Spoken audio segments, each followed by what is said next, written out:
যেই ব্যক্তির দিনদারি বেশি তার জীবনে পরীক্ষাও, আল্লাহ যারে পছন্দ করে বেশি তার জীবনে পরীক্ষাও। নমরুদ বলল, ইব্রাহিম ঈমান ছেড়ে দাও, তাহলে জানে বেঁচে যাবা, নাইলে আগুনে ফেলবো। সাইয়েদনা ইব্রাহিমের এক কথা, জীবন যাবে কিন্তু ঈমান যাবে। নমরুদ বলে, ঈমান ছেড়ে দাও, তা না হলে আগুনে ফেলবো। সাইয়েদনা ইব্রাহিম বলে, জীবন যাবে কিন্তু ঈমান যাবে।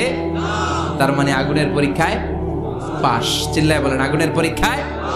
পরীক্ষা নাম্বার 2, একটার পর একটা পরীক্ষা নিতে আল্লাহ শুরু করলেন। আল্লাহ বললেন, ইব্রাহিম যাও, কলিজার টুকরা সন্তানকে আর হাজারকে মক্কার ধুধু প্রান্তরে ফেলে দিয়ে আসো। ওখানে মানুষ নাই, প্রাণী নাই, জনমানব শূন্য, দেখি আমার কদ্দুর ভালোবাসো। বলতে দেরি, টু শব্দ নাই, মরুভূমিতে ফেলে দিয়ে আসলেন। তার মানে পরীক্ষা নাম্বার 2তেও, কথা বলেন, 2তেও। পরীক্ষা নাম্বার 3, আল্লাহ বললেন, ইব্রাহিম দেখি তোমার হৃদয় আমার